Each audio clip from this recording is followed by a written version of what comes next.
지하 주차장 세차 불가입니다.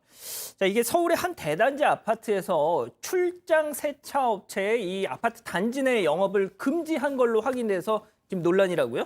그렇습니다. 단지에서 세차를 금지하는 것 정확히는 이제 세차 차량들이 이제 출입하지 못하게 그렇게 막았습니다. 왜냐하면 5천 규모 정도 되는 아파트인데 이 아파트의 지상 주차장은 대부분이 없고 지하에 있는데 지하로 들어가지 말라고 한 겁니다. 그래서 이 지하로 들어가면 문제가 발생한다. 왜냐하면 지하로 갔을 때 주차 공간도 무질서해지고 주차장 청소에도 문제가 생기기 때문에 단지 외곽에 있는 세차 가능 지역에서 세차를 해달라. 이러한 안내문을 붙이고 일단 세차를 막겠다는 입장입니다.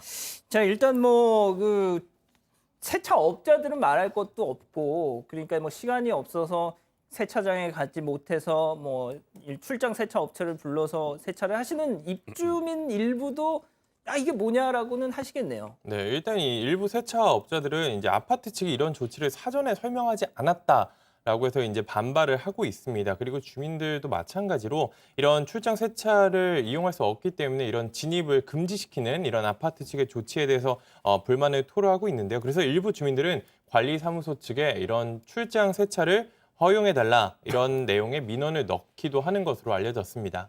자, 일단 뭐 출장 세차는 약간 어떻게 보면 택배랑은 조금 다를 수도 있을 것 같아요. 왜냐면 일단 세차를 한다 치면은 아무래도 뭐 언뜻 드는 생각은 좀 거품도 튈 수 있을 것 같고, 그렇죠. 뭐 물도 튈 수 있을 것 같고, 주변에 말이죠. 그렇죠. 좀 많이 오염되고 더럽혀질 수 있다. 그런 것들이 몸에 안 좋지 않겠느냐. 그러니까 좀 청소가 안 될 가능성이 있으니 지하로 들어오면 안 된다. 이런 입장인데 쉽게 말해서 주민들도 의견이 분분합니다. 그래서 아까 말씀 주신 것처럼 뒷정리가 안 될 수 있는 우려도 있다. 이런 말도 많았고 또 옆차를 긋거나 이제 지나가면서 사고를 낼 수도 있다. 그러니까 오는 것을 자제하도록 해야 된다. 이러한 주민들의 의견도 있었습니다.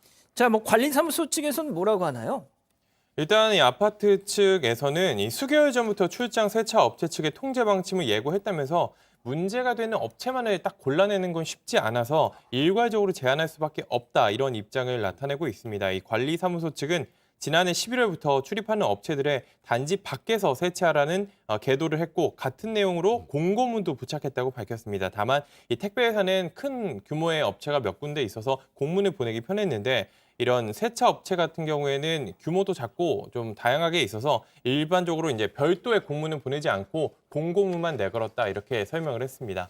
자, 저희가 이 논란을 전해드린 이유가 있죠. 바로 이 출장 세차를 금지해서 논란이 되고 있는 이 아파트 단지가 바로 며칠 전 택배 차량을 막아서 논란이 됐던 그 강동구의 그 재건축 단지, 바로 거기라는 점 때문이지 않습니까? 그렇습니다. 택배를 막았다는 것인데요. 정확히는 이제 지상으로는 차량들이 가지 마라. 긴급한 차량이나 뭐 이사 차량이 아니면 전부 지하 주차장을 이용해라. 이렇게 방침을 내렸는데 택배 차량들이 갈 수 없는 저상 차량이 아니면 갈 수 없는 좀 그런 높이가 이제 층고가 낮은 주차장이었던 겁니다. 그래서 결론적으로는 택배 기사들이 아무리 요청을 해도 택배 차량은 밑으로 들어갈 수 없다. 밖에 세워놔라 이렇게 하니까 처음엔 이제 택배 기사들이 손수레로 택배 상자를 옮겨야 되냐, 따로 돈을 들여서 차를 바꿔야 되냐 이런 얘기도 했었지만 계속해서 금지가 되니까 아예 정문 근처에 아까 사진 보신 것처럼 물품을 그대로 쌓아놔서 택배 상자 1,000개 넘게 한때 어지럽게 정문 주변에 쌓여 있었던 모습도 보였습니다.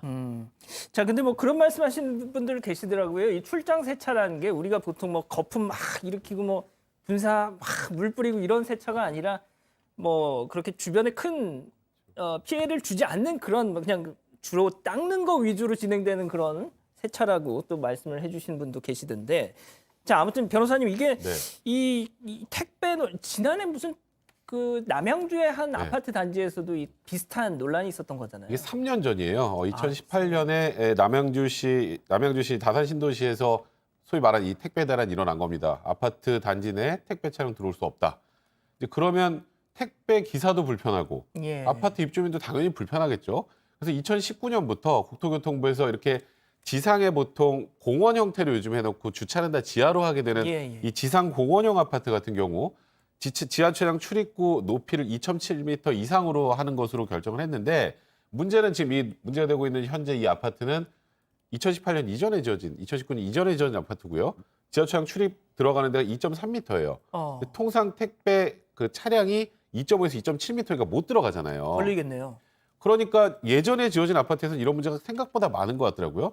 저는 그래서 이렇게 우리가 언론을 통해서 보도까지 할 정도 수준이라 대략 요런 데 아주 특징적으로 한두 군데가 이런가 보다라고 했는데 제가 놀랍게도 전국에서 179곳 정도의 아파트 단지가 지금 이 택배차가 들어오느냐 말을 가지고 지금 갈등을 겪고 있는 상황이라고 해요. 그래요? 그럼 저렇게 해서 택배차 못 들어가면 어떡할까요? 많은 곳은 택배 기사들이 거기서 내려서 손수레로 택배를 그 집 앞까지 가져다 드리는데 그건 또 사실 너무 심하지 않습니까? 이게 참 어려운 문제입니다. 와.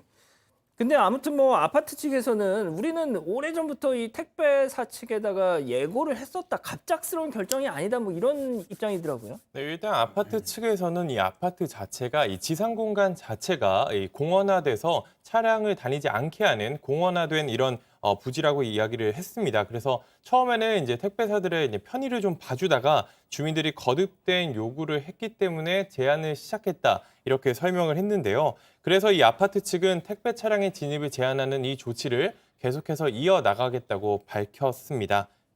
자, 결국 이러니까 뭐 택배 노동자들 입장에서는 이 세대별 배송을 중단하겠다.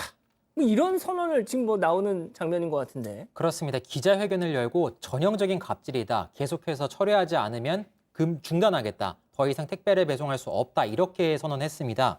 구체적으로는 개인별 배송 불가 아파트로 지정하겠다는 건데 고객들에게 직접 다가갈 수 없기 때문에 아파트 입구로 찾아오는 고객에게 물품을 전달할 예정이다. 이렇게 밝혔고 아파트 측에서 1년 정도 유예 기간을 줬다고 물론 주장은 하고 있지만 너무 일방적인 결정을 통보한 것이다. 그리고 이렇게 일을 한다면 택배를 운송하는 택배 노동자들의 어떤 건강 문제, 질환 문제가 발생할 수도 있고 거의 1km 넘는 거리 손수레로 운반을 해야 한다고 하거든요. 예. 그런 문제 등이 있기 때문에 현재의 조치를 철회해야 한다고 기자회견에서 밝혔습니다. 자, 뭐 우리 가족 여러분들은 대부분 다 갑질이다. 좀 너무 가혹하다. 이렇게 아파트 단지 측의 판단이 말이죠. 그런 의견을 주고 계시는데 교수님, 결국은 좀 뭐 이거 어떻게 사회적 합의를 찾을 수 있는 방법이 없을까요?